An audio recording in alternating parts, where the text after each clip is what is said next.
Olá, oitavo. Nossa aula de hoje é sobre a correção das páginas da atividade 6, 7 e 9. A primeira questão diz o seguinte: o filósofo, astrônomo e matemático Galileu Galilei conseguiu observar a Lua com mais detalhe utilizando a luneta. A partir das suas observações, ele fez a ilustração ao lado, presente no livro Sidereus Núcios, de 1610. Uma das características retratadas por Galileu foi que a Lua vista na Terra podia apresentar uma parte mais iluminada e outra mais escura, dependendo de quando ela era observada. Além dessa, qual característica da superfície lunar foi representada na ilustração?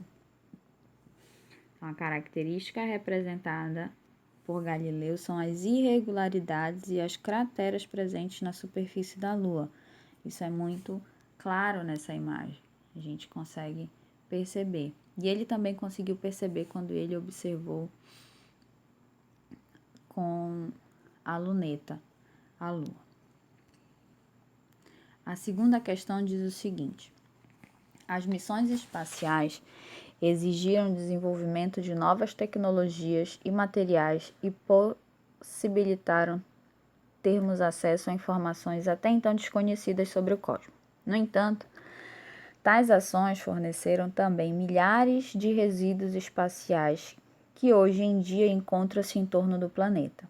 Sua presença tem ocasionado a preocupação, uma vez que a colisão com fragmentos de metal e outros objetos que compunham os aparelhos e as estruturas hoje não apresentam utilidade, podem danificar e até destruir os satélites de telecomunicação e outras máquinas que encontram-se ao redor da Terra. Que pontos em comum podem ser identificados ao se comparar a situação da tartaruga lá na abertura do livro, tá? Com a ida à Lua e a questão do lixo espacial. Olha só, pode-se mencionar o desenvolvimento de novas tecnologias e materiais de maneira não sustentável e também a ausência de um processo de conservação e preservação do ambiente, onde os materiais, as tecnologias foram utilizados. Isso provoca prejuízos ao ambiente e a necessidade de uma busca tardia, em vez de já estar planejada com as possibilidades de resolver ou contornar o problema. Então, a resposta de vocês tinha que estar um pouco envolto nisso, tá bom? Então, citar uma possível política para se prevenir, né? Ou então eu crio a tecnologia, mas eu crio como descartar essa tecnologia, que infelizmente ainda não é isso que acontece. Nós temos uma grande quantidade de lixo espacial orbitando na exosfera da Terra, na camada mais externa ao redor da Terra. Então, tem esse lixo espacial, é mais comum do que se imagina esse tipo de incidente, onde peças de um aparato antigo que está lá orbitando colidir com um satélite, colidir com outro aparelho que esteja ali na órbita da Terra. Terceira questão. Ele traz o texto e no fim ele pergunta: como os tupis-guaranis mencionados no texto estabelecem a marcação do tempo? Segundo o texto, os tupis-guaranis definiram o dia a partir da periodicidade de nascer o Sol, e o mês conforme a periodicidade do primeiro filete de lua que aparecia ao lado oeste ao anoitecer, depois do dia da lua nova. Então, eles seguiam, tá? Pelo nascimento do Sol e pela lua. Então, toda vez que eu vejo a lua crescente, o início da lua crescente, aí eles já marcavam o início de um novo mês, né? Porque lembra que a gente viu que a lua, ela tem um período de 27 dias e 8 horas. Então, a gente leva em consideração 28 dias, né?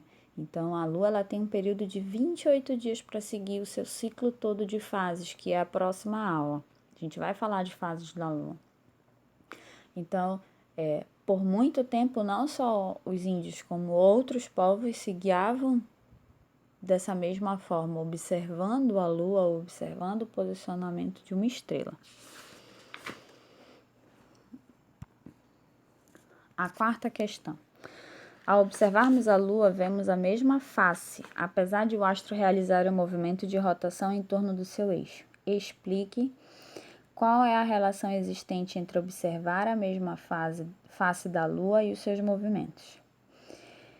Observar a mesma face é o resultado do movimento de rotação e translação em torno da Terra, que ocorre em sincronia. Dessa maneira, a face voltada para a Terra é sempre a mesma.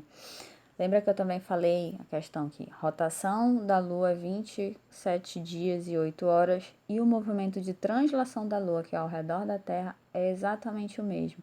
Então, sempre que se observa a Lua, a parte iluminada sempre é o mesmo lado da Lua, né?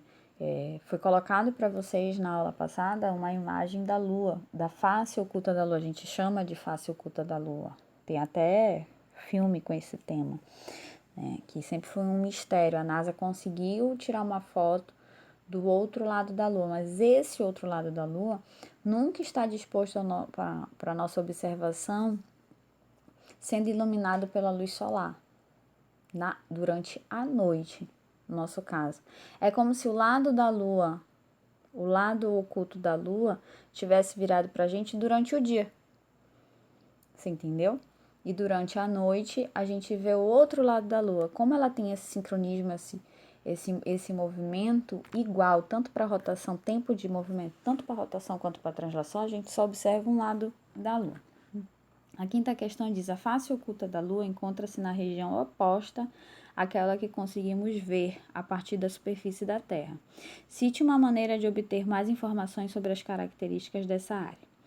Uma possibilidade para obter mais informações sobre essa região é enviando sondas para pousarem sobre a face oculta da Lua, a fim de coletarem informações, tá? Mas não foi isso que foi feito, tá?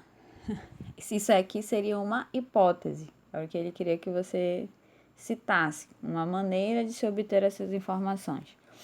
Uma maneira seria enviar uma nave, né, uma sonda que a gente chama, para pousar lá no lado oculto da Lua, colher informações. Na verdade, a única coisa que foi feito foi colher informações do lado visível da Lua, né, e uma sonda tirou uma foto da face oculta. A face oculta da Lua nunca chegou a receber a visita humana. A sexta questão diz: ao redor da Lua, há alguns satélites artificiais enviados por grupos de pesquisas para conseguir mais informações sobre a superfície do astro, como a existência de água e de novos materiais. Elabore uma justificativa para o fato de ser necessário enviar satélites artificiais em vez de obter informações a partir da superfície terrestre. Então, o envio de satélites artificiais possibilita obter informações mais detalhadas, assim como extrair dados da face que não conseguimos observar.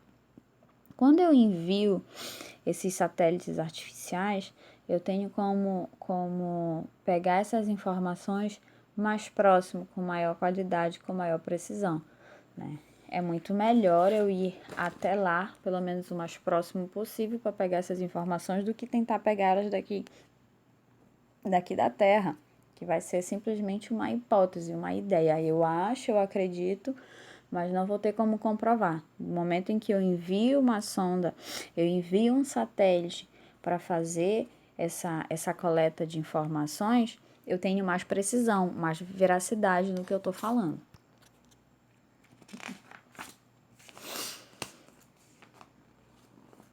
A sétima questão, ela é baseada numa imagem, no calendário, lá na página 11 de outubro, né? Aí ele traz um calendário de como se enxerga a Lua nesse mês aí. Na questão de 7 diz assim: a corrida da Lua cheia é um evento que ocorre em diferentes partes do país. Considere que essa corrida ocorrerá no mês de outubro, em um domingo, no qual a Lua aparece completamente iluminada ao céu. Observe as imagens da Lua no calendário mostrado acima. Em qual dia do mês a corrida acontecerá? Quando a gente observa o calendário, a gente percebe que a lua está em maior tamanho e mais preenchida, mais, digamos assim que 100%, né? Com brilho, brilhando por total no dia 13. Então, a corrida ocorrerá no dia 13, o domingo em que a lua apresenta uma aparência mais próxima da fase da lua cheia. Porque ele cita na questão que a corrida ocorre num domingo. No domingo, dia 6, ela é crescente. No domingo, dia 20, ela é minguante. Dia 27 também. Então, só nos resta aqui o dia 13. A oitava diz: descreva a aparência da lua ao longo do mês de outubro. Aí você tinha que discorrer, né? A partir do dia 1º, ao aumento da área iluminada na aparência da lua, com posterior diminuição a partir do dia 15. Nota-se também que no dia 28 a lua não apresenta uma área bem visível e que a aparência no dia 30 é muito semelhante ao do dia 1º. Pode escrever isso com as suas palavras, tá? Só teria que citar essas observações, tá bom? A questão 9 diz: após quanto tempo a aparência da lua passou a se repetir? Aí você tinha que observar o calendário de outubro novamente. Essa aparência,